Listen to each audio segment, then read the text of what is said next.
The grand finale of the strongest tournament in Epoch kicked off with an explosion right in the middle of the arena.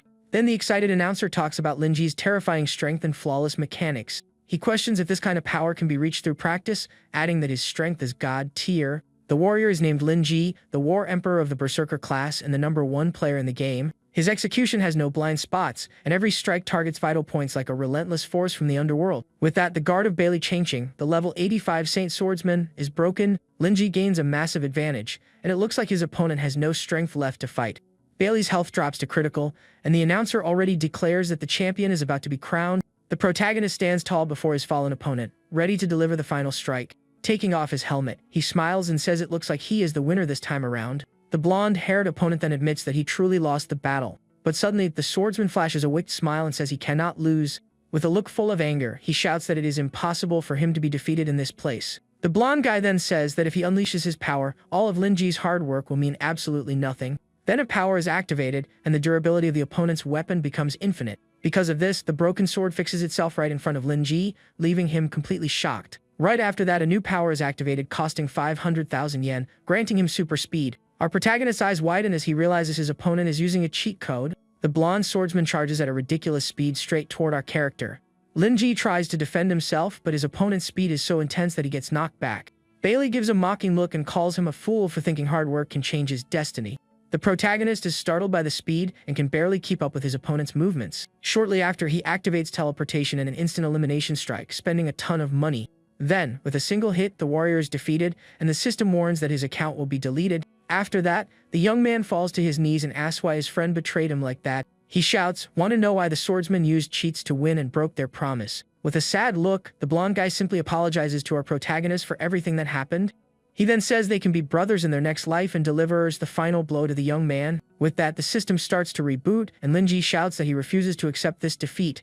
The young man then remembers that since he was born, he was stuck at the bottom of society. But he believed that if he fought hard and was relentless, he could change his destiny. Because of this, he fought tooth and nail to climb the ranks in the game. He was only one step away from reaching the absolute top and finally claiming his throne. For that reason, he risked his own well-being to get to where he was at that moment. In the end, all his effort was for nothing because he ended up losing absolutely everything. As he fades away, he swears that if he could live again, he would reach the top using any means necessary. Suddenly, the protagonist wakes up shouting in his room and sees a screen saying his access has been revoked. He is panting and startled, completely confused about what was happening right then. Confused, he wonders where he is and notices a red-haired girl standing at his bedroom door. The young woman walks over and asks if he is lying on the floor pretending to be knocked out. With wide eyes, the protagonist wonders if that girl is really his sister. He then remembers that she went into a coma 3 years ago after a car accident. That was why he spent all the money he made in the game to cover her medical bills. The red-haired girl stands at the door, not understanding why her brother looks so shocked. At that moment, he grabs her by the shoulders and shouts that she should be in a hospital bed. She pins him down, yelling that he fried his brain from playing too much, and accuses him of faking amnesia. Lying on the floor, the young man, still confused, asks what the exact date and year is. His sister says it is the launch day of Epoch, and he realizes he has traveled exactly 5 years back in time. Then it hits him that this is not a dream and that he truly went back to the past. The young man remembers when he was betrayed by Bailey and felt nothing but absolute despair. But he realizes destiny shifted in his favor, giving him a chance to start over. With a sharp pain in his head, the young man understands that his life in the game can be rewritten. With a determined look, he swears that this time he will undoubtedly reach the very top of Epoch. He has enough money saved up to buy the VR helmet and start everything over again. Over time, the game Epoch became a beautiful and unknown world that attracted many players. In that world, he was known as the immortal god of war and leveled up with his pure technique. Players praised him as a master of skill, and he gained immense popularity. The protagonist was just one step away from achieving the title of the strongest in the game. However, his best friend Bailey betrayed him and became the enemy who stopped him from winning the title. The young man then decides that there is no point in thinking about it and that it is better to focus on the chance to start over. Putting on the helmet, he swears he will not let the same regrets happen again. Then a bright light shines and the system welcomes him to the game Epoch Online. He then enters the game and needs to decide what his class will be to start the adventure. The young man remembers that in his past life, the developers never released guides or information. But for him, who is a 5-year veteran from the future, this game has almost no secrets. With this, clearing the content and exploring everything will be very easy, and that is his biggest advantage. Thus, he spawns in the starting village square, where many other players are also beginning. Right away, some players already start making fun of anyone who chooses the warrior class these days. They say he does not have a decent weapon and call him a poor guy with no future. Even after traveling back in time, he still stands firm in his choice to be a warrior. In a memory from 2 years ago, he was facing an army of monsters all by himself. Even against all odds, he stood his ground like a true warrior on the battlefield. Without a doubt, even if he could start over, he would still pick the same class as always. Bailey then says that warrior is a class only the lowest level players would pick. They cannot afford expensive gear and do not have flashy spells to use in battle. With that, his blonde friend claims that warriors were born just to be cannon fodder. He then suggests that to have the best playstyle, Linji should choose the swordsman class, but the protagonist firmly believes in the path of warrior strength and resilience. He says that it is only by fighting to survive every crisis that one earns the right to become strong. Thus, he became the immortal god of war, the undisputed top tier of that time in the game. Bailey says that only a player who survived countless battles can hold the title of god of war. With a confident smile, the protagonist then proposes a little bet between the two of them. The swordsman gets curious and asks what this bet between them would be about. Linji leaps into the attack and shouts that even after returning, he is still the immortal god of war. Back in the present, he thinks about the warrior's advantages, like massive health and advanced progression. He then chooses the same class he used in his past life to start his journey in the game. The berserker is a class that converts its massive health pool into overwhelming offensive power. The young man thinks that players who spend money only care about the flashiest classes. Classes like mage, swordsman, hunter, and stealth fighter have a massive player base because of this. Because of that, 9 out of 10 groups he sees on the streets are just variations of these damage classes. But he doubts these players can hold their ground against the super strong early monsters. Warriors, on the other hand, have a survival advantage, and he can make up for any flaws with his mastery. At that moment, a system notification appears with the first mission he needs to complete in town. The goal is to report to the rookie instructor Alterlet, an older gentleman sitting on a bench. Seeing the instructor, he smiles and says he did not expect to see this old man again, bringing back memories. Suddenly, a player in armor bumps into him and tells him to watch out, calling him a garbage warrior. The level 2 paladin named Belay says that to pass through there, he will have to pay 1 copper coin. The protagonist is surprised because the server launched half an hour ago, and there is already a level 2 player. He then remembers that this is a strategy for those who spend money buying the rookie pack. With that, they use the level gap to intimidate weaker players and charge protection fees. The protagonist then smirks and thinks that they are nothing but paper tigers. He knows the mission reward is 10 copper coins, so even if he pays, he would still make a profit. But with a serious look, he asks why on earth he should give his money to that guy. The paladin then attacks him and shouts that he is stronger, telling the young man to delete his character. However, Linji blocks the opponent's sword attack using just his bare hand. The aggressor is in shock to see that he cannot move his weapon even a single inch. This happens because of his starting talent, Enhanced Grip, which increases his finger strength. The bully recognizes this talent and calls it useless, saying not even a dog would choose it. The young man smiles and says that for the paladin it might be useless, but for him, it is a different story. Then a yellow aura surrounds him as he shows that it is a supreme talent and breaks the weapon. The armored player falls to the ground, crying in despair after being disarmed with bare hands. The young man explains that this seemingly useless talent allows him to parry enemy attacks. Furthermore, its effectiveness increases with strength and can even disarm weaker opponents. This just proves that the level 2 paladin has less strength than him and is nothing but a fool in the game. What the other guy does not know is that this talent evolves into one of the strongest in the skill tree. It becomes Titan's Grip, which allows the use of a 2-handed sword with just one hand. Suddenly, the city guards arrive, causing all the players to start scattering. The bully then threatens Lin Ji and accuses him of assault to the approaching guards. The level 5 guards surround the protagonist, who admits to the accusation with a smile. The paladin gets all excited and yells for the guards to arrest the guy since he confessed himself. But our protagonist tells the guard that it was purely an act of self-defense. The guard then gets furious and yells, asking what he means by self-defense. At that moment, the paladin panics and yells that he is a VIP who spent 100,000 on the game. Lin Ji knows that whoever starts the conflict is the aggressor, and the other party faces no penalty. With that, the guards completely ignore the paladin and attack him for having confessed to the crime. Suddenly, a system notification announces that the aggressor must pay 1 copper coin to Lin Ji. He then remembers that the victim is not only unpunished but can also end up being rewarded. The protagonist takes the coin with a smile and says the aggressor's apologies are accepted. With the mess sorted out, he is surrounded by the paladin's friends and asks if they want to give him more copper. Then, with an intimidating look, he asks if they are going to hand over more money or get out of the way. The bully's friends are paralyzed with fear and very angry at our hero's attitude. Left with no choice, the group of players makes way for the protagonist, who calmly goes on his way. Following that, his mission objective updates, and he needs to go talk to the instructor Alterlet. Upon finding the old man sitting on the bench, the young man greets him and says it has been a while. The old guy is confused and asks how he knows him if the server just opened 1 day ago. The young man sits down and says they are old friends and haven't seen each other in at least 5 years. Alterlet then says he is qualified to claim his reward and shows 3 options to choose from. Other players comment that the best choice is the money since it is worth a lot on the black market, but our hero surprises everyone, and with a confident smile he says he chooses option 4. The instructor is shocked and wonders where on earth a fourth option appeared from out of nowhere. The protagonist then says a code phrase to get a secret reward from the instructor. Shocked, the old man asks where he heard those words because that was impossible. Linji continues reciting the poem about the Black Moon and the rebirth of a new era in the game. He then asks if Altolet still remembers the code phrase he gave him in the past. In a flashback to 5 years ago, he completed a mission to protect the NPC's family. Back then, the instructor thanked him but regretted not having any good reward to offer. But he said that if the young man ever needed help, all he had to do was recite a secret phrase. That way, even if the system made him forget, he would remember that Linji was his savior. Back in the present, the old man realizes he is important and the mission conditions are met.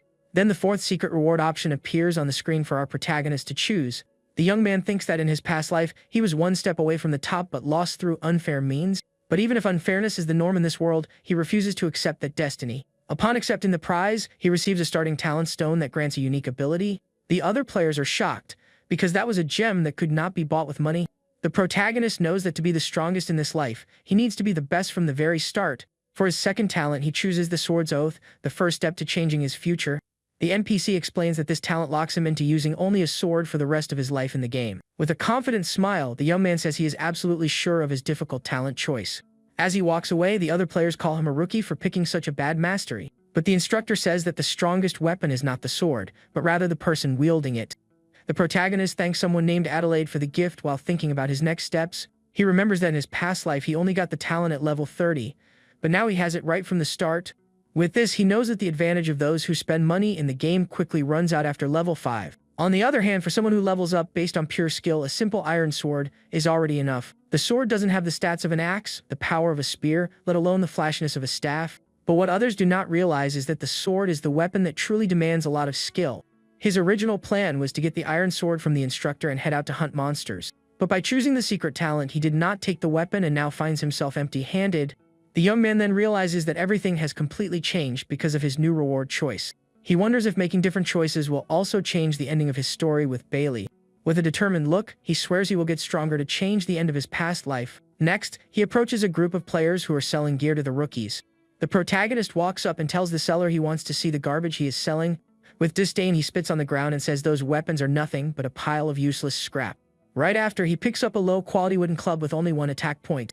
The young man thinks the weapon is a hammer, but for some reason, it also falls under the sword category. Suddenly, the protagonist's eyes widen as he realizes something very important about the weapon. The seller then begs the young man to please leave him alone because he is just selling items. At that moment, a bully mocks the seller, calling him a coward for not knowing how to fight in the game.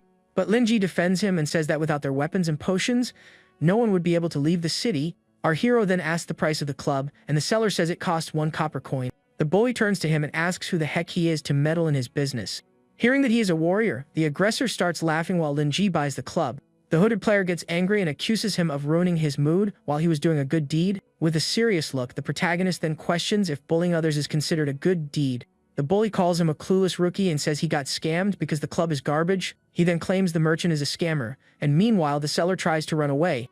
With disgust, the aggressor says Linji deserves to be scammed and leaves the area with his friend. The protagonist thinks that clubs are usually free and rookies fall for the scam for 1 coin. He then remembers that this was a classic scam early in the game to trick newcomers, but he knows that the club with sword and hammer attributes is a very special weapon. Because of that, he holds the wooden club with a serious look, analyzing the weapon in his hands. The young man concludes that it is a divine artifact, and even without being able to appraise it, he can use it as a sword. With this, he equips the club, and his stats appear on the screen alongside the title of the returner. Suddenly, a dark red aura surrounds the entire city, and a world event begins in the game. A mission is triggered for all players to defend the gates and the city's crystal. He knows the city is in a strategic spot, and that the monsters from the north are quite strong. Moreover, he remembers that 1 year later, the city vanished from the map because of this attack. The other players get excited about the experience points and run to the north gate to fight. But the guards stop him and tell him to go to other gates because it is too dangerous there. The protagonist faces the guard and says he does not need protection, asking to be let through. The guard warns him that he will lose his beginner protection, but the young man says he seeks worthy opponents. Walking toward the gate, he states he does not care if the enemies are of a higher level.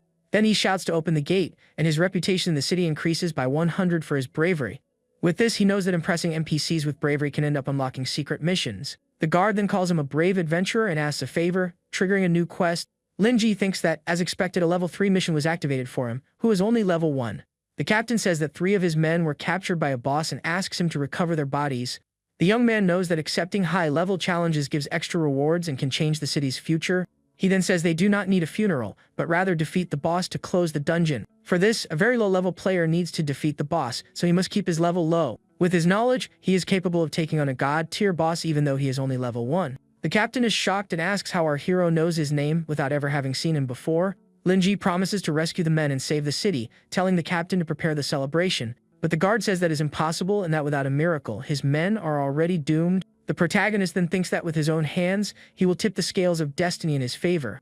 Leaving the city, he comes across a cemetery at the village entrance in a river of red. With a smile on his face, he says that the smell in that place are absolutely perfect. The game is known for being very difficult, but the rewards attract players from all over the world. At that moment, he approaches a group of adventurers near a campfire looking for members. He knows the ideal strategy for regular players is to form a group to survive. Suddenly, a player recognizes him and calls him a fool for getting scammed earlier in town. They then make fun of the young man for still holding that wooden club he bought. Our hero just glares at them with disdain and says they are boring and not funny at all. Then another player approaches and asks if he plans to face the monsters all alone.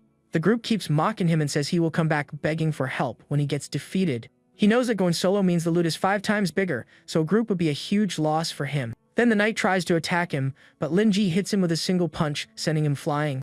The aggressor falls to the ground completely confused, not understanding what just happened. The protagonist notices that the knight was fragile and had chosen the Punishing Flames talent. The knight says he slipped, but the cost of the talent makes him strong in exchange for being as fragile as paper. With a smile, he thinks that this knight is just a coward hiding behind his group. The knight then runs with his friend toward a monster to lure it to our hero. With that, the system warns that he caught the attention of a powerful creature in the forest. The monster then charges at him and the coward says he is about to get a one-way ticket back to town. The young man realizes the plan is to purposely lure the monster to him and that this guy has some brains. He thinks that taking down this monster won't make him level up, but it can serve as a warm-up. The group of players then mocks him, saying he is paralyzed with fear of the monster. But with focused eyes, the protagonist says he can see exactly what he needs to do to win. He can perfectly predict the entire trajectory of the strike the monster is about to unleash. With an agile move, he dodges the monster's strike without any apparent difficulty. He then thinks that a true warrior only gets stronger when he gets close to his absolute limit. Furthermore, only by putting himself in danger can he become a true god of war. To him, this is the only way to become the strongest player of all in this new life. Shouting at himself to pull it together, he lands a critical hit straight to the creature's head. The system announces that the monster became furious and its attack power increased by 50%. The cowardly knight then shouts that he is a fool because charging in now is a terrible idea. But the protagonist knows the attack intensity still isn't enough, and he needs to get closer. With a determined smile, he runs toward the beast so he can execute his plan.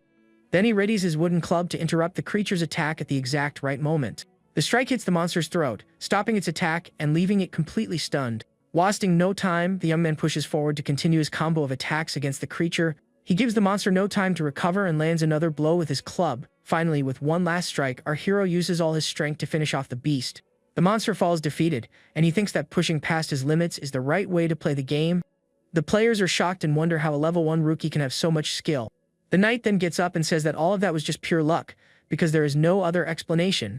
At that moment, a new player approaches and says he must be a beta tester with that technique. With a smile, he invites him to join his group because they are in need of a specialist. But Lin Ji simply ignores the invite and says he is not interested in that at all.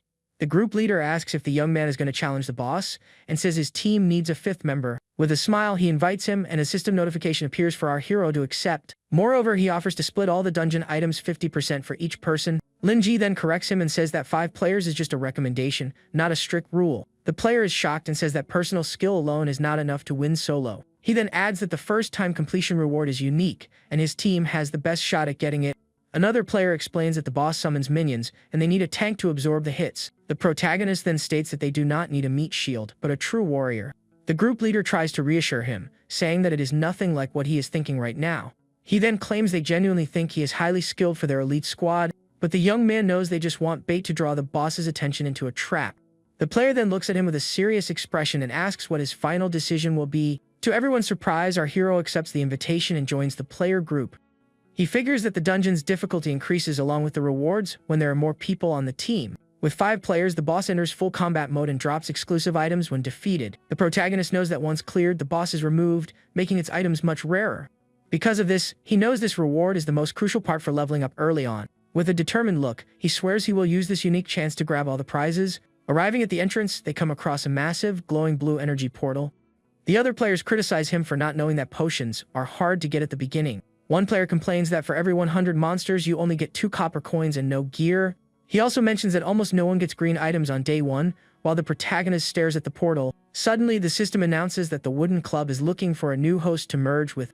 The knight tells him to stop because players cannot use monster weapons and that item is useless. He then explains that if it were easy, the game's economy would crash in just a single day. But our hero touches the weapon to the item and wonders if the club wants to merge with the gear. With that, the system states that the branch of the world tree is fusing with the monster's sword. He then acquires the chipped demon sword, which has a damage over time effect and boosts his stats. The young man recalls seeing this item in an auction 3 years ago, and that it changes form depending on the owner. The most incredible part is that the artifact can transform and adapt, turning into a sword or an axe. Furthermore, he remembers that at the auction, the item was sold for 100 million yuan in the past. With a smirk, he thinks that players and monsters are not even on the same power level early on. Using the branch, he can steal weapons from monsters and swap between them at no cost. He then enters the dungeon and witnesses a massive battle taking place inside the village. The soldiers shout to protect the city as they bravely fight the dungeon boss. The group leader warns him not to go because it is a cutscene, and he can only fight after it ends. He explains that in seconds the boss will crush the 3 of them and enter a resting phase before attacking. At this, our hero says he has absolutely no interest in watching that scene play out to the end. He then yells at the boss to give up and turn back because the guard captain is waiting for him. With this unexpected attitude, the other players are completely shocked and confused by the scene. The guards who are about to be sacrificed are shocked and yell yes, accepting his help. The protagonist says his tactic is to skip the cutscene and attack the boss immediately without hesitation. With that, the player in the hat gets furious and calls him a fool for charging the boss alone. The group leader then yells for everyone to stay back and let the rookie fall to the boss. The boss then attacks our hero, since he was the first one to step onto the battlefield there. But with a smile, he thinks he is not being stubborn, and actually has a good reason for this. He knows the timeline has changed and the mission's direction can also be altered by this. The young man then charges at the boss so he can finally change his destiny and his future. The group leader reveals they tricked the rookie into testing the monster's attack patterns. The other player complains that the rewards will be split with him according to the rules. With a wicked smile, the group leader says they are not going to give our hero that chance. Suddenly, a system notification announces the protagonist has been kicked from their group. Even so, the young man keeps fighting and manages to dodge the giant monster's powerful attack. He then thinks that, just as expected, they trick rookies to lower the dungeon's difficulty. They believe the boss is way too strong and impossible for a level 1 rookie to defeat. But what they don't know is that he is no rookie, and their calculation is completely wrong. With a dark aura, he shouts that he is a warrior reborn from the abyss. To everyone's surprise, the dungeon boss is then shocked and entirely speechless, facing our protagonist's power. At that, a shockwave hits the other players, knocking them far back with massive force. The group leader then wonders what that sound was, feeling like it was tearing through the air. Yelling for the boss to face him, our hero pushes forward with his weapon, ready for combat. With glowing eyes, he stares down the monster with unwavering determination and zero fear. He then activates his ability, and the system notes that his attack increases when he uses a sword. The boss takes the hit, and the other players are shocked because they are fighting on equal footing. Suddenly, the monster is surrounded by a purple aura, and the system announces the second phase has begun. With this, the boss starts charging a dark energy attack much stronger than the previous one. The protagonist prepares for the worst because he needs to put himself in danger to get stronger. The other players call him a fool for trying to block the attack and brace themselves to fight. Upon impact, a massive explosion of purple energy occurs, wiping out everything around them. Our hero then manages to stand his ground amidst all the chaos of the boss battle. He thinks it is unbelievable to them that he would pick a warrior class with no future. But the truth is, not everyone is born with the right to make their own choices. In a flashback, a seller says classes are priced and the rich can be the strongest. Those without money can only pick support classes or ones meant to be used as bait. The young man remembers that the warrior class was free for a while, and he made a discovery. For him, the best way to seize an opportunity is actually to give up on all the others. The group leader shouts that it is impossible for him to block the hit since he is only level 1. The protagonist thinks that taking the most dangerous training route is the only way to become the absolute best. The system then activates a skill that allows him to hold his sword as if it were a shield. With this, he swears he will grab this chance and trust himself to change his destiny. The system announces that the boss exposed a weakness, and the young man manages to block the monster's strike. He figures that by giving up everything, all that is left in front of him are opportunities. With a determined look, he swears that even the top tiers will fall and he will become the strongest. With a smile on his face, he shouts for the boss to be eliminated as he readies his final attack. Wasting no time, he charges full force toward the boss to end the battle once and for all. Wrapped in a golden aura, our hero uses all his might to deliver the decisive blow. The system then announces that he successfully defeated the dungeon boss all by himself. With the monster taken down, the protagonist stands still, panting heavily after the intense fight. He thinks that withstanding an attack like that was rough, but luckily warriors have more health. Hanging on by a thread of health, he gets the experience bonus and levels up to level 2 in the game. His stats are then updated on the screen, showing his new level and new attributes. The other players are stunned and wonder if what they just saw is actually real. The group leader says the boss was defeated even before the second phase had finished. Several notifications pop up, and the boss is permanently removed from the game forever. The monster's body then begins to glow, and various items are scattered across the floor of the area. The player group gets angry and says that was an unfair victory and probably some kind of glitch. The leader then tells his friends to grab the items, because they can still claim the majority of it. But one player tries to pick up a coin, and the system warns he has no right to the item. The player gets furious and starts yelling, wondering why on earth he cannot pick up the loot. The leader then realizes that by kicking Linji from the group, he lost the right to the items. The player yells in anger because the items have absolutely nothing to do with them now. The system shows the item Griffin's golden bell, which blocks heavy damage and knocks enemies back. The protagonist looks at the bell and thinks the exclusive boss drop is surprisingly small. With a smile, he reaches out to claim his well-deserved prize from the battle against the monster. At that moment, all the coins and items fly rapidly toward our hero. One of the players is shocked to see a gold coin passing right in front of his face. Linji grabs the bag of coins while the others complain that the loot was obviously theirs. The leader then tells his friend to calm down because it doesn't matter if the guy took all the spoils. With a smirk, he explains that players drop all the items they collected in the last 24 hours. The other player notes that he defeated the boss alone and his strength must be terrifying. A player in a hat tells them not to be afraid and uses a skill to check the young man's health. He then notices the protagonist is at only 3% health and a single scratch would finish him. The leader orders everyone to activate battle mode and declares Lin Ji will not leave the dungeon standing. Meanwhile, our hero turns around and starts walking away, completely unaware of the imminent danger. He then figures he earned 100 copper coins and a massive amount of alchemy materials. Looking at the auction house, he calculates that 1 copper coin is worth 12,000 yuan, and he's going to make a fortune. Suddenly, the leader appears, sarcastically congratulating him for proving he has some skills. The young man stares at him and says it is too late to apologize, since he betrayed him and kicked him out. But the leader claims they didn't interfere because they believed in his strength to beat the boss alone. With a greedy look, he then insists they should get a share of the credit for that. Suddenly, the system announces that the protagonist suffered a critical hit, and he coughs slightly. Before returning to a safe zone, his max HP drops by 90% and his stats plummet. The leader then says they work with the infamous Rex villain gang, and he is finished. With a smirk, he reveals that his rule is to eliminate monsters and players, cooperating and betraying. He then glares at Lin Ji, and one of his men preps an attack, weapon glowing brightly. With that, the whole group steps forward, and the leader yells for our hero to hand over everything he has. But the protagonist dodges the attack and realizes it is the hunter's skill Eagle Eye. He then realizes the skill vastly improves accuracy and that the archer missed the arrow on purpose. The young man turns to the group and calmly asks what exactly they mean by all this. The leader explains he wants not only the boss loot but also his clothes and his wooden club. With a wicked smile, he says if the guy hands everything over and begs for mercy, they will not eliminate him. But what he really wants is to completely humiliate the protagonist so everyone can see his defeat. His friends then start laughing, calling him just a poor warrior who got lucky. With a smile on his face, our hero then says that since things are this way, he has an answer. Raising his weapon, he faces the group and says he obviously refuses to do what they ask.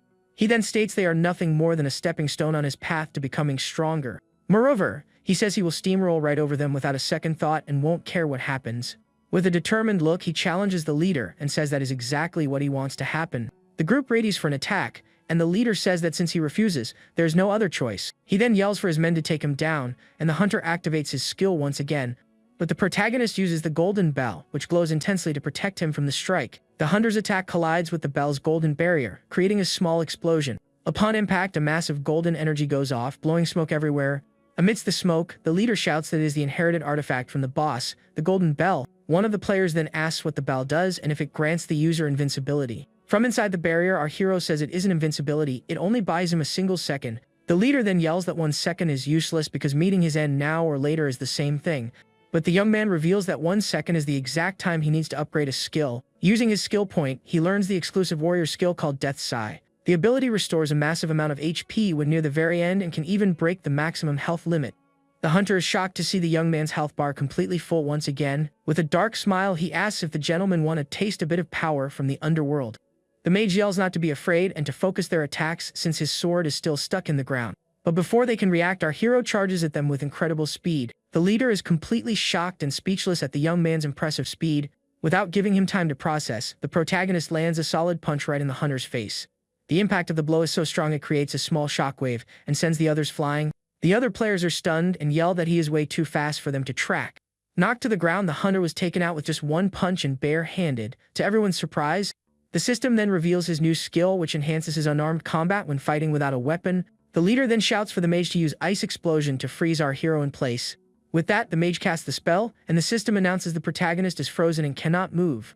The other player charges with his sword, and yells that he was already sick of looking at his face. But the system states he passed the strength check and easily breaks free from the ice holding him. With his fist glowing, he preps to deliver a powerful punch to the enemy standing before him. The hit lands flawlessly, and the player is thrown far back with absurd force as he cries out in pain.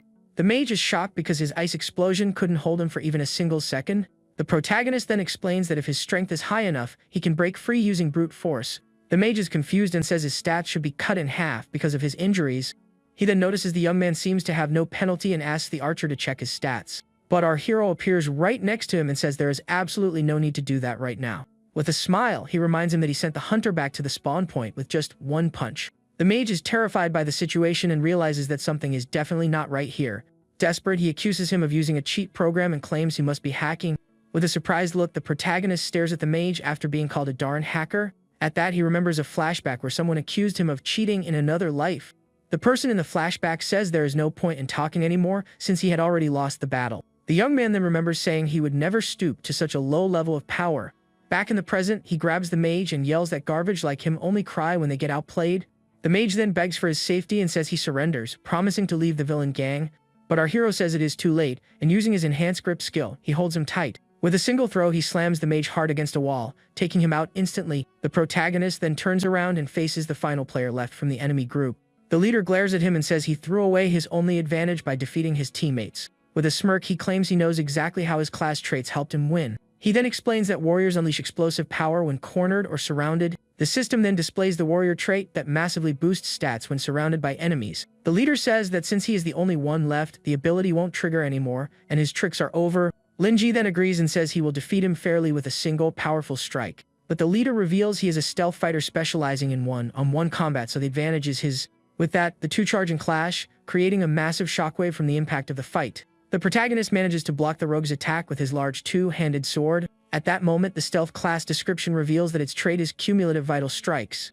A hit to the head causes blindness, the arms disarm, the torso bleeds, and the legs cripple the target. Once hit, the player is quickly crippled by multiple debuffs stacking up on their body. The leader says he has good footwork to keep up with his speed using a weapon like that, but he grazes him with a scratch and says close combat is his specialty, so he's already done for. With an evil laugh, he says the young man will soon be on his knees begging for an end to his misery. Our hero then stares him down with a serious look, and his sword starts to glow intensely. With a powerful swing, he knocks him back and says he will just create some space between them. The leader thinks that even with his stats cut in half, the young man's destructive power is still intense. With a smirk, he says that if the fight drags on, our hero's defeat will be absolute. But the protagonist shouts, asking who said anything about a battle of attrition. With his sword glowing, he charges forward with everything and tells the leader he can regret it at the crystal. The stealth fighter is shocked, eyes wide as he witnesses the sheer power of our hero's attack. Suddenly, he spawns at the revival crystal completely stripped of all his gear. The system then announces he was eliminated by the warrior Lin Ji and respawned at the location. Moreover, he receives a death penalty and his level drops from 3 down to 2 in the game. His friends find him and remind him that players drop all items from the last 24 hours. The leader is humiliated and furious when he realizes all his gear was lost in the battle. Full of rage, he yells that it isn't over yet and he will get his revenge on our hero someday. Back in the dungeon, the protagonist looks at the leader's clothes and is surprised by what he sees. The final surviving player gives thanks for putting all his points into defense to survive. At that moment, he turns around and finds our hero staring at him with a very serious look. Terrified, he yells for the guy not to come closer and threatens him with his large sword. But Lin Ji simply tosses the leader's clothes to him and asks him to do a little favor. He then turns away and asks the player to pass a message along to their gang leader. Radiating a dark aura, he says that if he runs into their gang again, he is going to do something. He swears he will wipe them all out until their levels drop to 0 and nothing is left. The player is absolutely terrified by the threat and stammers out that he got the message. The surviving player is completely shaken and tries to hold back his nausea caused by sheer panic. With that, he covers his mouth with his hands, feeling the crushing pressure our hero left behind. On his knees with his sword on the ground, the warrior keeps feeling sick as Lin Ji walks away. He then wonders what kind of overwhelming power that was, carrying an immeasurable aura. To him, the protagonist was like a god of war returning straight from the abyss to terrify him. Meanwhile, the system notes that by resisting the malicious attack, he gained 300 reputation points. Approaching the gates of Mail City, the guards salute him in unison and welcome him back. The young man is very confused by the warm reception and wonders what on earth is going on there. Suddenly, all the guards kneel and address him as Lord Dawnblade, offering him honors. Other players watch the scene in shock, wondering why the NPCs are bowing down to someone. One guesses it is an expensive VIP perk, but another doubts a poor warrior would spend money. Linji then remembers the Dawnblade title and recalls hearing about it in his past life. In a flashback to 3 years ago, the world was plunged into a long and dangerous era of eternal night. During that dark time, monsters roamed wild everywhere, and civilization was on the brink of collapse. It was then that a legendary human warrior emerged with a sword capable of summoning the dawn's light. Leading an army of all races, he fought the final battle and managed to bring light back to the world.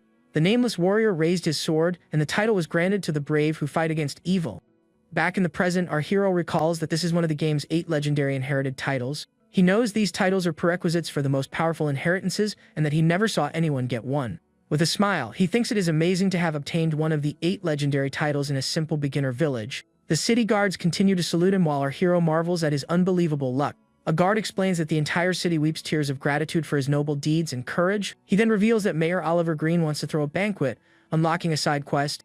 The guard offers to personally escort him to the town hall to meet the city's leader. But Lin Ji turns down the offer, preferring to keep a low profile, so he doesn't draw attention from other players. Hiding in the shadows, a player calls him a show-off and prepares to strike with his sharp dagger. With a hateful look, he swears he will wait for the guy to step into an alley to show him what a stab feels like. His friend warns him that the city NPCs treat him with reverence, and that they still need to live there. But the leader says infamy is still fame, and taking him down will make other players respect them. One of the thugs then asks if the boss already has a plan to make our hero suffer for this. The leader says he is the infamous Rex, and in male, he holds more influence than anyone else. A guard approaches and warns that brandishing weapons in public is strictly forbidden during the current celebration. Rex tries to play it off and complains that the NPCs are too strict, making it impossible to enjoy the game. But the guard warns him they are keeping an eye on malicious players, and that he better behave in town. Rex walks away annoyed, whispering that Mal has dark alleys too and Lin Ji is going to regret it. Meanwhile, our hero arrives at the town hall, which serves as the office for the mayor of Mal City. Wasting no time, he opens the door and walks inside to meet the leader of that city. As soon as he enters, a voice calls him Lord Dawnblade from inside the dark, mysterious room. The mayor then steps out and greets him with a wide smile, saying he has finally arrived. He shakes the young man's hand and thanks him, saying the nightmare of the Chanter Griffin has finally been eradicated. The mayor praises his actions, stating he saved the city and that this is a historical milestone. The young man remembers that in his past life, the mayor was a stern NPC who never cracked a smile. But now he looks much better, and our hero replies that he only did the absolute minimum he could for the city. To celebrate his bravery and the city's gratitude, the mayor then makes a solemn proposal. He suggests erecting a heroic golden statue in the square so everyone will know of his legend. That way, all visitors could be inspired by the radiant spirit of the Dawnblade. But the protagonist declines, saying a statue won't change the lives of the players in the village. With a smile, he then asks if instead, he can make a different proposition to the leader. The mayor asks what his suggestion is and offers anything he deems worthy of his deeds. Our hero suggests that the military funds meant to fight the Griffin be invested in something practical. He proposes a tax reduction for adventurers at the trading posts to help out the rookies. Secondly, he suggests beefing up security so a threat like that never happens again. The mayor is impressed because he has never met anyone so dedicated to the well, being of all players. Deeply moved, he says the young man's vision puts him to shame, and that he will issue the order right away. An announcement informs all players about a permanent 50% tax reduction. The players are shocked and thrilled by the news, celebrating that they can now afford potions. With tears in his eyes, the mayor says the young man brought the true light of dawn to the city. As a sign of personal gratitude, he then offers one more gift to our hero right there. The gift is the key to a 2-story house with a beautiful view of the city's mills and fields. The system congratulates him on being the first player in the game to acquire an independent property. The system displays the residence and states his legendary status has been etched into the city's history. Owning land in the game was a nearly unattainable privilege since the world is controlled by a master AI. Unlike other games, the wealthiest players couldn't simply buy everything up and monopolize trade. In the vast game world, every inch of land was already owned, whether by the massive system cities, or the lands belonged to the various native tribes scattered all across the map, or even unmatched monsters that ruled their lairs packed with treasure and endless riches. The most a regular player could manage was renting a stall or a workshop for a limited time. Even guilds could only secure a tiny territory and risked losing it at any moment in battle.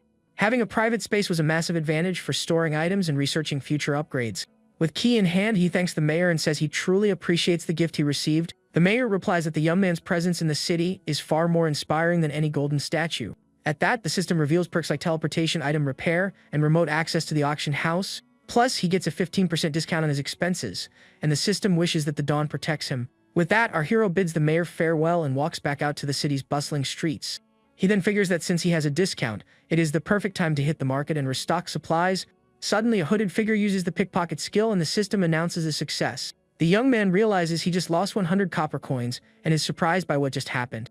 The thief celebrates the successful steal, gripping the coin pouch he just snatched from the guy, but the protagonist yells for him to give the money back and lands a direct punch to the thief's face. The blow is so hard it sends him flying, launching the coin pouch high up into the air. Our hero gets annoyed and says the city's security could use a little help dealing with thieves. Suddenly, a mysterious woman appears, shouting for the thief to stop exactly where he is. She then lands in a dark alley, and the young man follows her so he can get his money back. He corners her and tells her to stop running because that alley is a dead end. But the woman reveals she is an elite thief and says that line should have been hers, not his. At that moment, several other thieves appear and completely surround our hero in the dark alley. He then remembers the city has a dark side and recognizes the boss of Shadow Street, Shilin. The thief is surprised and asks if he is a beta player to know so much about the game. But the young man remembers being robbed by them in his past life and knows that routine well. She then reveals that someone paid them a lot of money to finish off the young man right there. He figures he has only angered two people, the paladin Belai and the stealth fighter Rex from the villain gang.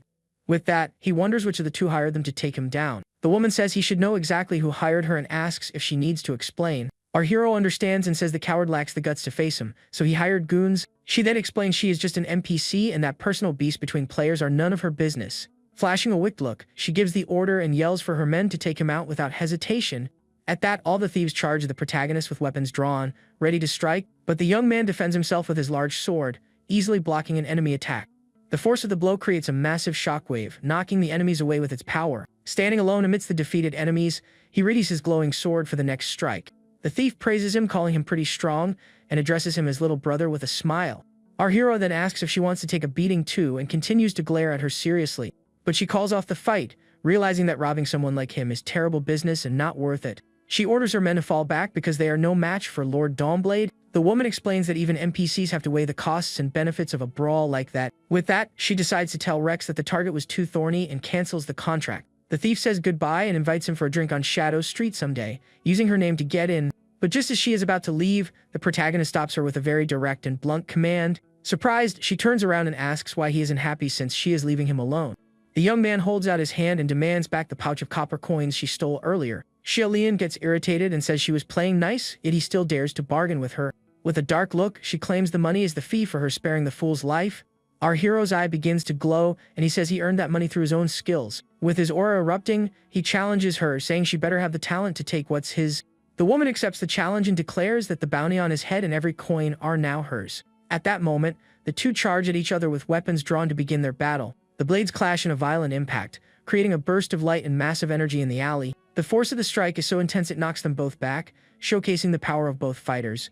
With a wicked smile, the woman says his weapon was shattered by her special attack. The protagonist realizes something is off because the Xiaolian from his past life was just a standard NPC. The woman offers him some cash to buy a new weapon from the blacksmith since he is so handsome. The young man wonders why she is acting so different and much more theatrical than in his past life. But he is unfazed and preps to fight, even if he has to use only his bare hands in battle. With a determined look, he warns that he still will not show his opponent any mercy. The thief mocks his attempt to provoke her and calls that attitude way too glitchy for him. But since she is in a good mood today, she will entertain him a bit with some close combat. With a wicked smile, she calls her men over to show in the Shadow Street welcoming ceremony. At that, all her henchmen start cheering and rooting for their boss's victory right there. They keep yelling for her to finish the guy off and show him who runs that alley. From above, we see our hero surrounded while the crowd continues to back the thief in the fight. Xiaolian charges forward with a purple aura in her hand, ready to strike the young man without hesitation. She taunts him, calling him too slow as she closes in at high speed for the hit. The protagonist is caught off guard by her quickness and fails to react in time to the attack. She lands a powerful kick on him and asks what he thought of that move. The impact of the blow is so strong it knocks him back, letting our hero feel the thief's strength. Shocked by her power, he realizes this woman is genuinely much stronger than she seemed. But the young man manages to recover just in time, blocking her next overhead strike with his arms.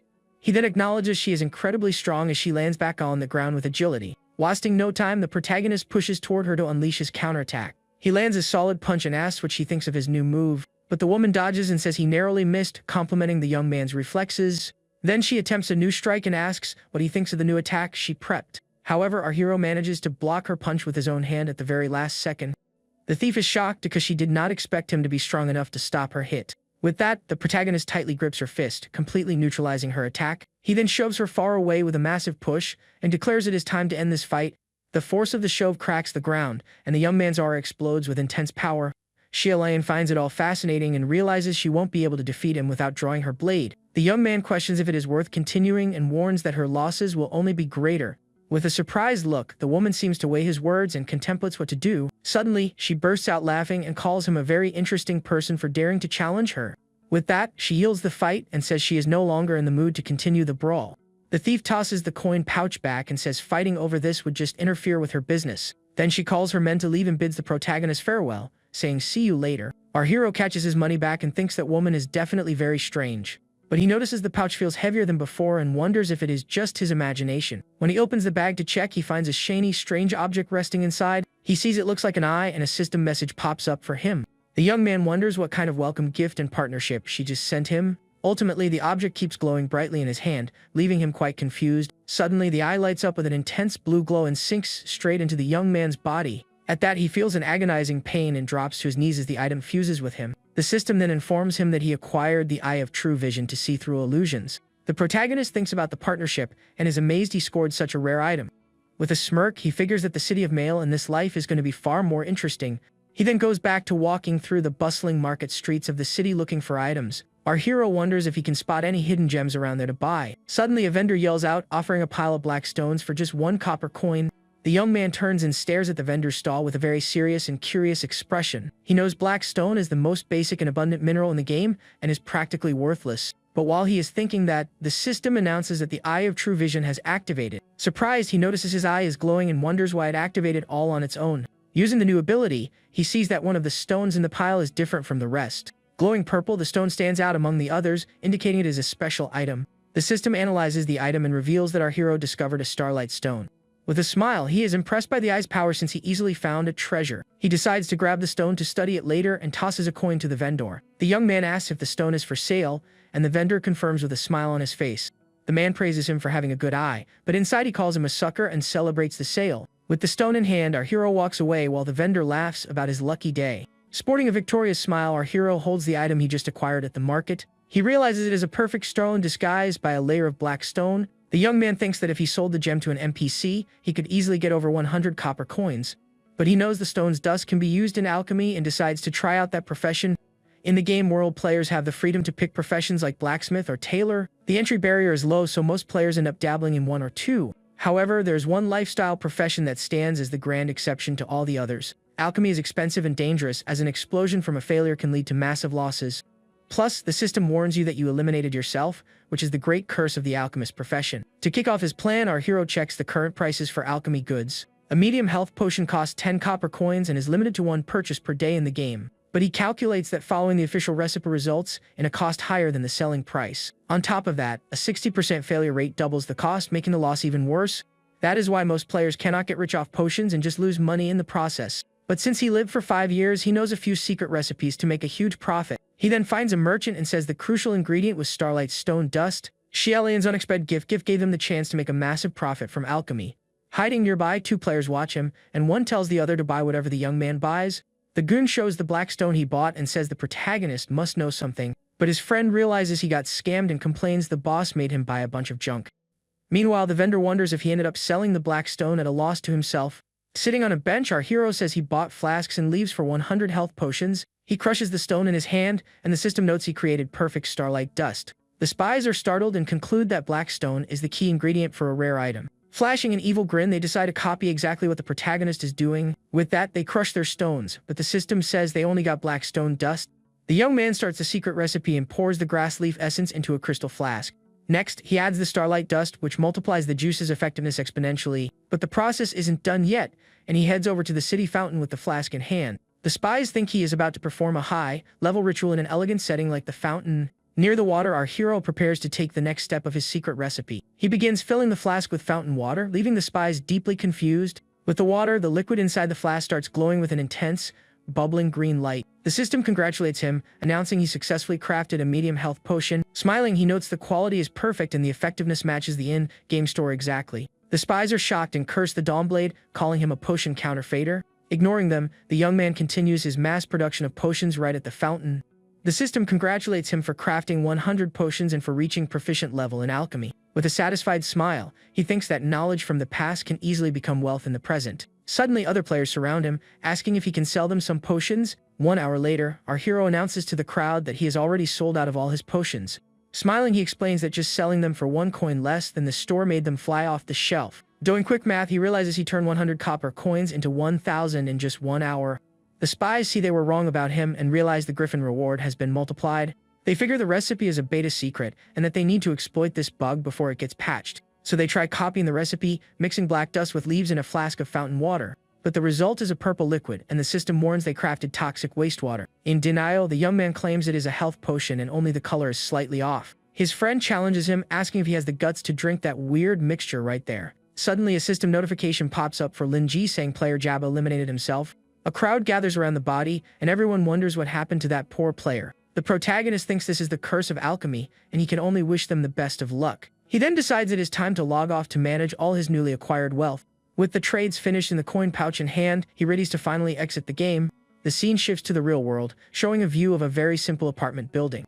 Back in his room, he says he exchanged 50 copper coins for 10,000 yuan each. A notification showing 5 million credited to his account leaves him completely stunned. With a satisfied smile, he thinks the money transfer was actually incredibly fast. Right then, he hears a loud noise of someone banging on and breaking down the front door. 3 men barge into the place, and the leader demands the women pay what they owe them this month.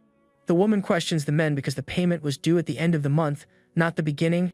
But the leader explains he got scammed and lost 1 million playing a pouch, so he pushed the collection up. He warns that if he cannot recoup the cash from them, he is going to get really angry. Frightened, the mother apologizes, says she has no money right now, and begs for a few more days. The debt collector mocks the situation and asks if they really have no way to settle the debt. At that, one of his goons steps forward and roughly grabs the protagonist's sister. The mother screams her daughter's name in despair, while the gang leader smiles maliciously. He threatens her, saying her daughter is at a good age to fetch a nice price if they hand her over. The man then asks where their son is, calling him a loser who just sits at home gaming.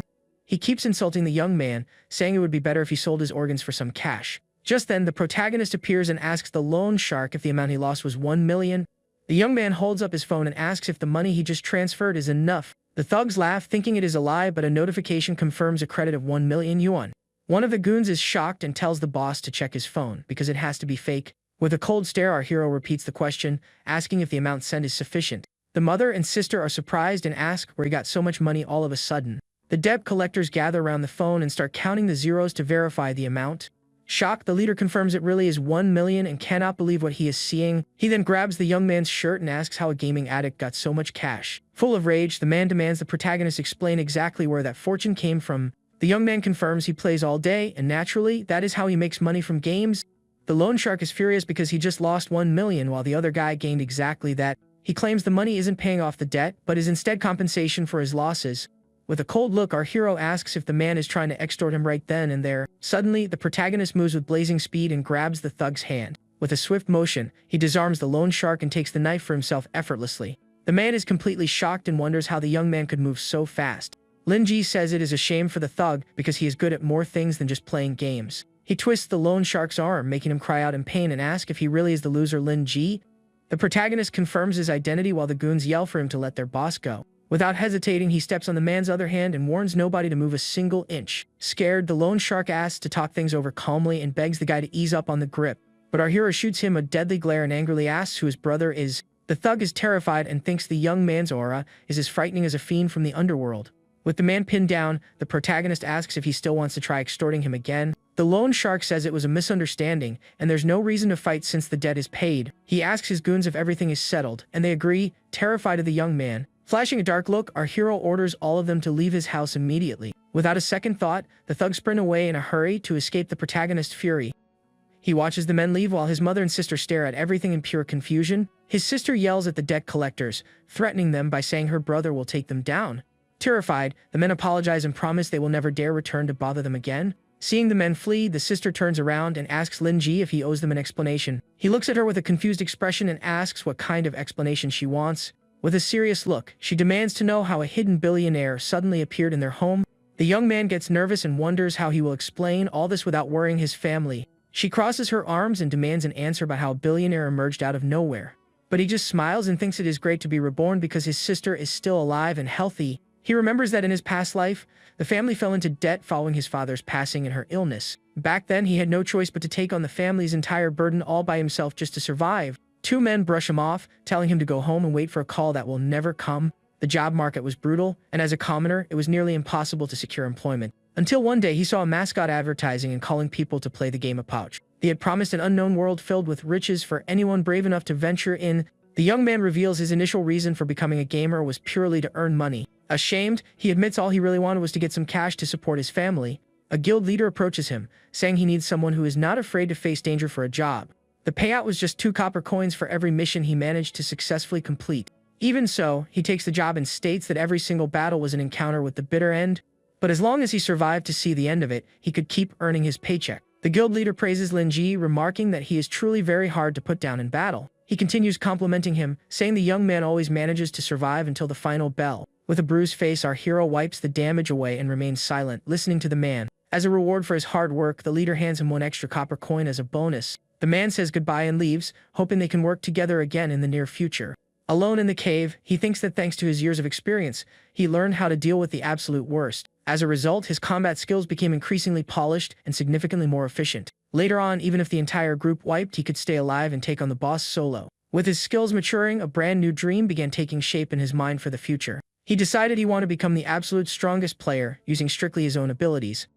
On that path, he could also earn money and protect the people who meant the most to him. Over time, he met a like-minded brother named Bailey who fought faithfully by his side.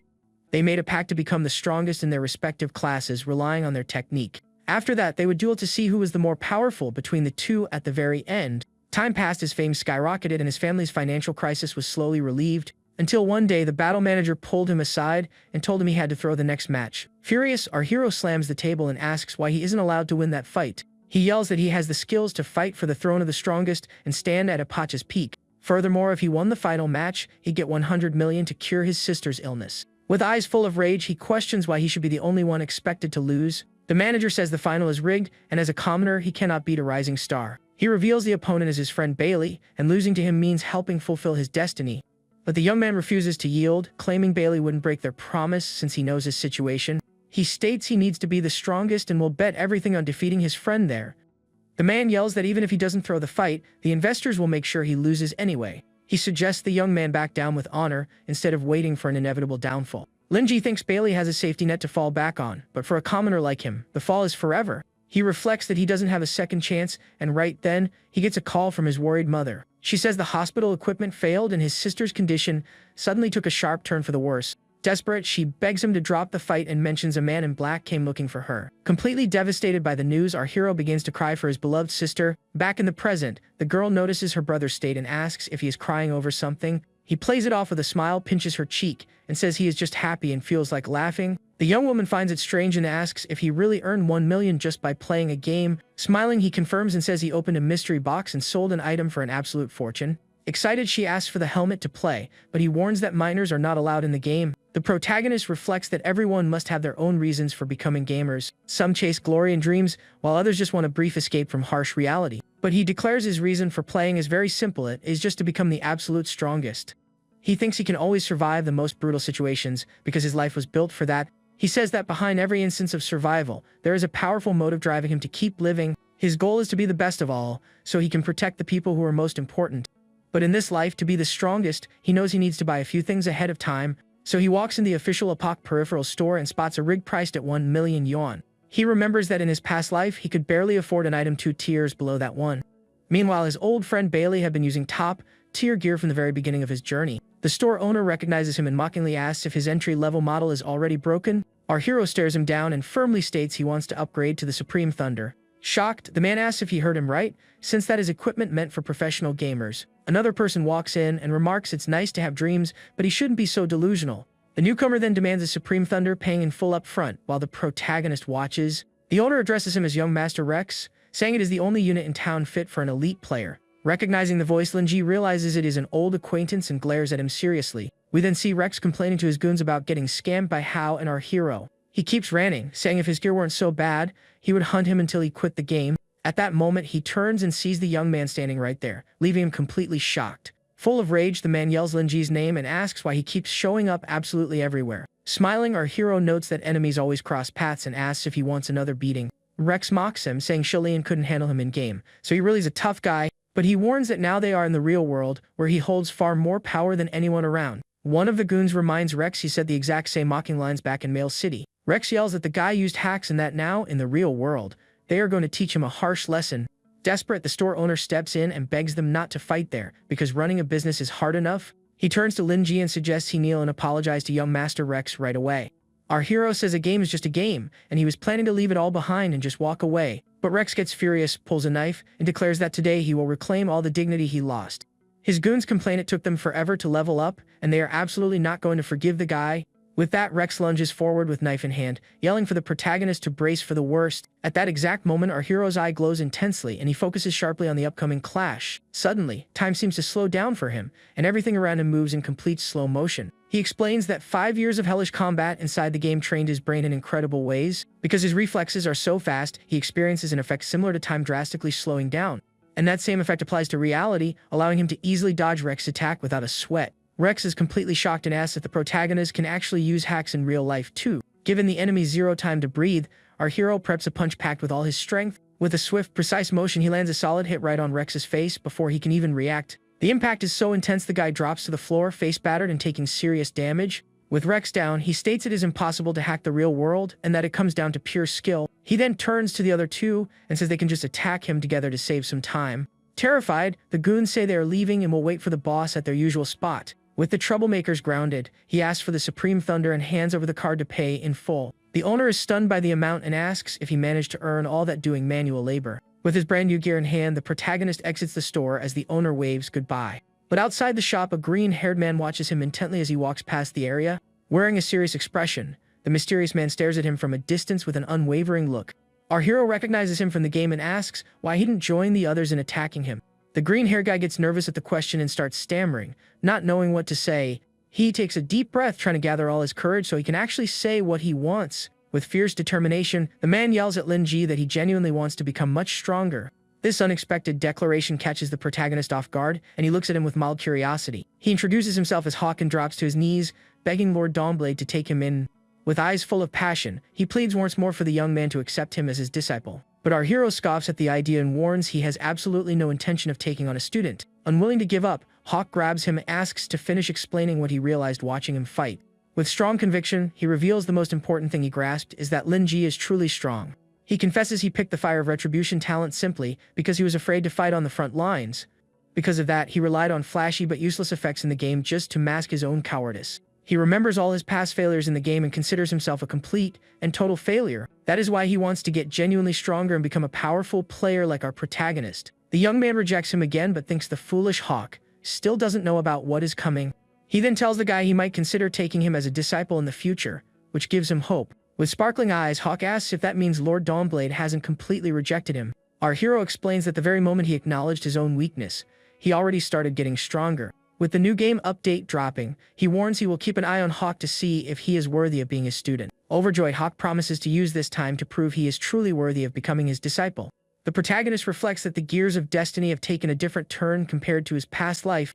Back in his room, he puts on his new helmet and gets ready to dive back into the world of Hawk. With a confident smile, the lights on the gear power up, and he successfully connects to the game once more. He spawns in a green field right in front of the massive house the mayor gifted to him. The young man notes the update changed his default login point directly to his own in-game house. Key in hand, he unlocks the door and steps into his new property for the very first time. A system message welcomes him back and informs him that the renovation feature has been fully unlocked. This means he can remodel the house and the land within a 500-meter radius as his own territory. The system also mentions that higher reputation grants more land, something he didn't know before. Looking around inside, he notices the house is completely empty and totally uninhabitable at the moment. A panel pops up showing furniture and decor options to buy, with costs listed in copper coins. He figures out the mayor handed him an empty house just so he'd spend his money renovating it. Despite getting tricked, he looks around with a slight smirk, thinking about a different approach entirely. Sitting on his new sofa, he admits the view is nice and figures he can simply earn the money back later. Suddenly, he hears a strange noise and turns toward the door, curious about what it could be. Satisfied with the new furniture in place, he hears someone suddenly knocking at the door. Suspicious, our hero walks up to the door and asks exactly who is standing on the other side. A woman with purple hair and red eyes greets him, casually addressing him as Dawnblade. He recognizes her instantly and thinks her showing up there can only be a bad omen. She steps closer and asks why he is treating her so coldly since they are old friends. The young man knows Xia Lian controls the city's dark side, and getting involved with her is a huge mistake. In the game, players who attack others cannot walk freely through the city streets. Underworld NPCs like her take these rogue players in and offer them services within the game. But of course, all that comes with an extra fee, which is why the people looking for her are never good news. With a smile, she offers him a job to make some money, but he rejects the offer on the spot. The woman pushes the door open and claims he is the only person in the entire city capable of handling this mission. Sitting on his new sofa, she explains that a magical beast lair has spawned west of the city. Uninterested, he simply closes the door and asks if that is really all she came to say. She continues saying the creature is very strong and has already devoured several of her subordinates there. The protagonist questions her, noting her henchmen only operate near the city and never that far out. The young woman dodges the question and offers a bounty of 100 copper coins for the creature's head. Smiling, he grabs the apple from her hand and tosses back a counteroffer of 10 silver coins. Furious, she yells that his price is 100 times higher than her initial offer for the mission. Calmly, he points out that since she came looking for him, he is the one who sets the price for the job. She argues that with that kind of cash, she could easily hire every player in the city to do the work. The protagonist replies that if she sought him out, she must have her reasons, and he can reveal the truth. The woman challenges him with a smirk, daring him to tell her everything he knows about her. He explains that her treasure vault is actually a secret dungeon that has been occupied by a monster. The young man realizes she wanted her money back but couldn't find anyone suited for the mission. He further speculates that the treasure is worth over 100 gold coins and countless precious items. Shocked, she asks how a rookie player like him could possibly know all those hidden details. With a confident stare, he reveals he is a returner and knows every single NPC secret there is. In his past life, her vault became a massive treasure hunt mission for the entire server. Back then, she became corrupted, was taken down, and faded in just another story in the game of Epoch. But right now, what he wants to discuss is the stolen money, and he threatens to expose everything to the mayor. He asks her if she honestly thinks she can survive like this until the game's next version drops.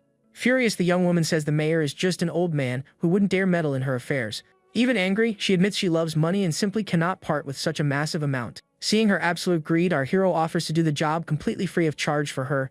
Eyes gleaming, the woman gets excited and asks if he really won't charge her anything at all. He then reveals his true price. He demands she hand over her position as the manager of Shadow Street. The young man recalls she seemed different from his memory, where her story was strictly secondary, but later on, Mel City was invaded, and the terrifying Chanter Griffin became its new ruler. Following the mayor's defeat, she submitted to the villain and became his accomplice in every crime. She turned into a major villain, a dungeon boss, and in the end was defeated by everyone. But in this life, he accidentally discovered a hidden, very interesting side to this specific NPC. He remembers she admitted she couldn't take him down anytime soon without drawing a blade, and that she used to be someone who found genuine joy and excitement purely in true combat. Because of that, he believes the scales of destiny might tip due to this one small change. The woman yells that his demand is impossible and outright refuses to accept the young man's proposal. His eye begins to glow and he activates a special skill known as the Eye of True Vision. Furious, she accuses him of using the very item she gave him to spy on her right there.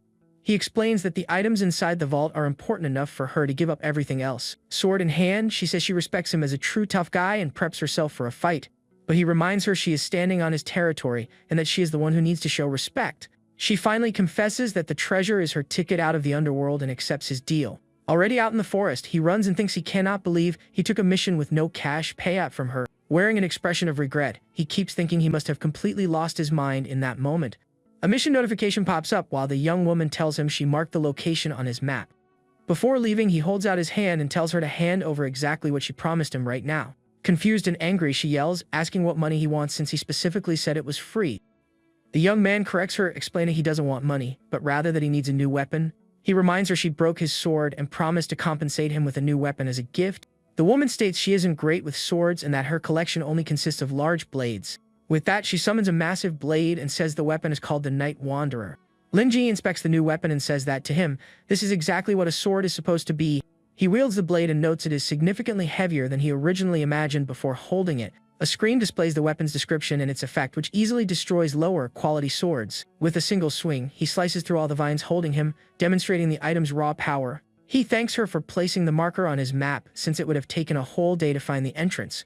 At that moment, the young man goes on high alert, saying the mysterious monster must be approaching. Suddenly, a massive wild boar appears, charging straight toward him at high speed in the area. The protagonist stares at it, confused, wondering if that beast is merely a level 1 boar. He preps for the fight, thinking that this type of creature is usually just a crafting ingredient in the game. But something much larger blows past him at blazing speed, leaving the hero deeply startled. The creature slams right into the boar, obliterating it in a single strike, completely surprising the hero. Wide-eyed, he absolutely cannot believe what just unfolded right in front of him. Startled, he tries to assess the situation and wonders why a monster like that is even there. A black dragon appears and a notification warns that it is level 8, while the young man is only level 2. The dragon glares at him and says it is ridiculous for a foolish human to even consider challenging him. He gets a call from Shelly asking if he found the creature yet, and he yells back at her. The young woman explains a boss of that level requires a group, but bringing weak players would just get in the way. She adds she already fought him and notes his skill level is vastly superior to other players. The young man thinks starting area monster shouldn't pass level 4, so something is very wrong. She says that since he defeated Griffin all by himself, he can definitely handle the dragon too. He stares down the creature, thinking the 6-level gap between the two of them is absolutely massive right now. He wonders if his personal skills can genuinely make up for such a colossal difference in power. The dragon offers 2 choices. The first is to bury him right there, leaving not even a trace of ashes behind. The second option is to kneel, praise the name Zodiac, and become one of his loyal servants. Our hero refuses, saying he only came to remind him that he is trespassing in someone else's home. Furious, Zodiac roars that the treasure in that vault has always belonged to him and no one else. The young man thinks the game leans heavily into tropes of arrogant, greedy dragons, much like Xia Lian. At that, the creature preps to punish him, and the system warns that he has become the target of the attack. He remembers that in his past life, he needed a group of 8 just to beat a dragon like this. The protagonist calculates that the stat difference between levels is nearly double in the game of a poke. Even with all his experience, his current body's performance is incredibly low for the upcoming fight. Angrily, he realizes he was tricked once again by the young woman, and that the mission is a total trap. Using the blade's weight, he manages to anchor himself to the ground so the attack doesn't blow him away. He knows a black dragon has 4 specific attack patterns, and any single one of them can take him down. The creature takes flight and roars that the human is foolishly trying to challenge its authority there. But the young man knows every attack has a telltale animation, so he can predict the enemy's moves. When the dragon rears its head back, he knows a bite is coming and manages to dodge it perfectly. The claw swipe, however, leaves a tiny half-second window for him to safely strike back. And at that exact moment, right after the claw attack, he prepares for his one big chance. With a swift motion, our hero charges in at full force, seizing the moment to counterattack. He strikes with all his might, but a 0 damage notification suddenly pops up right in front of him. Enraged, the creature calls him an ant and readies a brand new attack against the young man. The dragon lunges to bite him, and our hero realizes it is way too late to dodge the hit. Desperate, he remembers Channer Griffin's golden bell, which might just be his only salvation. A golden aura shields him from the bite, saving him from a tragic and otherwise inevitable end right there. The creature violently spits him out, completely confused about what just happened. Wearing a look of pure disgust, the dragon wonders what exactly it just bit into and spat out. It thinks it needs to find a way to break through the enemy's defense if it wants to win. Zodiac mocks him, saying he cannot use that trick again and that the young man is nothing but garbage. The dragon readies a fire breath, and our hero realizes this is an attack he absolutely cannot dodge. He explains that backing away only increases the attack's range, making the situation far more dangerous. While calculating the safe distance, he watches the creature gear up for the final blow. He concludes that the only truly safe distance is 0 distance, and he charges in with everything he has. The creature is shocked by the player's speed, which is not normal for someone at level 2. He attacks once more with all his strength, but the outcome is exactly the same. The damage remains 0. Angrily, he complains that the special blade cannot inflict a single scratch of damage on the giant monster. The dragon laughs, saying the weapon cannot even scratch its scales and that he severely overestimated the young man. Xia Lian calls him, casually mentioning she forgot to say that the Night Wanderer is shy around strangers. Furious, the protagonist yells, asking why she is only sharing something so critically important right now. She explains that the weapon only unleashes its full power for someone it officially recognizes as its master. He asks the young woman exactly what conditions need to be met for the sword to finally acknowledge him. She explains he must prove he has already faced several life or death trials in the past. The young man thinks he has seen plenty of strange conditions in games, but dealing with the end is something else entirely. Sporting a confident smile, he says that is exactly what he excels at and he will surely succeed. The creature prepares another fire breath, and the protagonist faces the challenge head-on. Showing immense agility, he sprints alongside the incoming blast of fire to escape the imminent danger. Our hero barely manages to dodge the dragon's deadly breath, relying entirely on his fast reflexes. His target is a precise 3-inch spot on the dragon's neck, which serves as its primary weak point. That is the exact location of the creature's inverted scale, and the only place where he can deal any damage. With a perfectly timed leap, he rushes in and strikes the monster's weak point cleanly with his blade. The hit connects, forcing the dragon back from the impact, but it still doesn't seem to have taken much damage.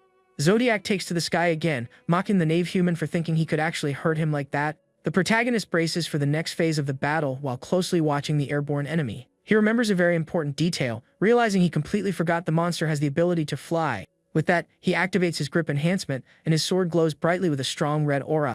The young woman warns him the next attack is a dive breath and his frail body absolutely cannot withstand it. He figures that the blade only acknowledges someone who has no fear of facing their own end. Then, Zodiac dives down with a ball of energy in its mouth, ready to finish the fight once and for all. The young man declares that while wielding the blade, he should be worshipped by it as if he were a god. At that moment, a massive burst of red energy erupts from him, and the sword finally recognizes him. He yells furiously that he is the god of war who has returned from the underworld specifically for this battle. A notification confirms the weapon recognized him, unlocking the armor destruction ability. With the blade now glowing a fierce red, he charges straight at the monster flying through the sky. Watching through the screen, Xia Lian is in shock, wondering how he unlocked the power so incredibly fast. The dragon finally senses genuine danger from the human for the first time and roars in pain from the attack. Wounded, Zodiac calls him a despicable human and questions his right to have inflicted damage upon him. The creature promises to make him deeply regret his insolence and meet his end in pure agony. The young man thinks the new ability is absolutely perfect for taking down the enemy in a single strike. Zodiac assumes the player finally made a stupid mistake and that his end has officially arrived. The monster says that by jumping, he lost his chance to dodge, as evading in mid-air is completely impossible. With a focused stare, the protagonist knows even the slightest mistake in this jump means absolute defeat. He understands his life and his end now rely entirely on just a few precious, fleeting milliseconds. In the deciding moment, the two clash in mid-air for a final attack using everything they have left. The young man places his full trust in his hands, his breath, and every single part of his body to secure the win. While Zodiac roars for him to be eliminated, the hero thinks he can only rely completely on himself now. Amidst the flames, he states that in this massive gamble, there is absolutely no other option but to win. With that declaration, a massive explosion of light bursts forth, and he reaffirms that there are simply no other choices.